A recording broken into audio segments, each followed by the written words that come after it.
లోకానికి ఆదర్శమైన సీతారాముల కళ్యాణం ఏ విధంగా జరిగింది అంటే, నవధాన్యాలతో నింపిన కుండలు, నవధాన్యం మొలకలు, అక్కడ మంగళకరమైన పదార్థాలు, గంధాలు, పుష్పాలు, అక్షంతలు, అర్ఘ్యము, సుక్కు, శృవలు, యజ్ఞవాటిక అన్ని కూడా అలంకరించబడి ఉన్నాయన్నమాట. అక్కడికి ఆ మండపానికి వశిష్ఠుడు, శతానందుడు వెళ్లి వాళ్ళ వేద మంత్రాలతోటి అక్కడ ఉన్న పదార్థాలన్నింటి కూడా పవిత్రం చేస్తారన్నమాట.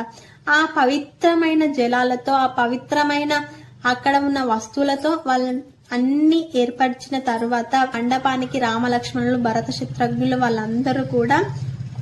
వాళ్ళందరూ కూడా వారి వారి స్థానాలలో కూర్చొని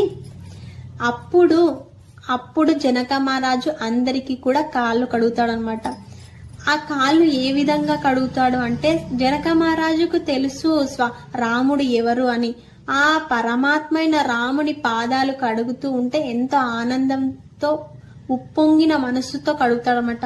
ఆ పాదాలు లోకానికి రక్ష కలిగించే పాదాలు కాబట్టి, బ్రహ్మ కడిగిన పాదాలు కాబట్టి, ఆ పాదాలను ఎంతో ఆనందంతో తన ఆనంద బాష్పాలతో ఆ పాదాలు కడుగుతాడనమాట. లక్ష్మీదేవి స్వరూపినే అయినప్పటికీ కూడా అంత అందంగా అన్ని నగలతో నిండుగా అమ్మవారు ఆ మండపానికి రాముని ముందు నించుంటుంది అన్నమాట. అక్కడ మనకి పెళ్లిలో ప్రధానమైనది ఏంటిదంటే కన్యాదానం అన్నమాట. కన్యాదానం ఎందుకు చేస్తారు అంటే, మనకు పెళ్లిల్లో ప్రధానమైంది ఏంటిదంటే కన్యాదానం అన్నమాట. ఈ కన్యాదానం చేయడం వల్ల ఏం జరుగుతుంది అంటే, ఒక స్త్రీ పుట్టడం చేత ఆ వంశం ఉద్ధరించబడుతుంది అన్నమాట. కన్యాదానం చేయడం వల్ల ఆ రెండు వంశాలు కూడా ఉద్ధరించబడతాయి అన్నమాట. పురుషుని వల్ల ఒక వంశం మాత్రమే ఉద్ధరించబడుతుంది, స్త్రీ వల్ల రెండు వంశాలు కూడా ఉద్ధరించబడతాయి. ఏ విధంగా అంటే, మన ఇంట్లో ఎవరైనా చనిపోయినా గానీ వాళ్ళ పేరు మీద దాన ధర్మాలు చేయడం వల్ల వాళ్ళకి ఉత్తమ గతులు కలుగుతాయి అన్నమాట. అలాంటిది ఒక కన్యని దానం చేయడం వల్ల వాళ్ళ పితృదేవతలు కూడా తరిస్తారనమాట.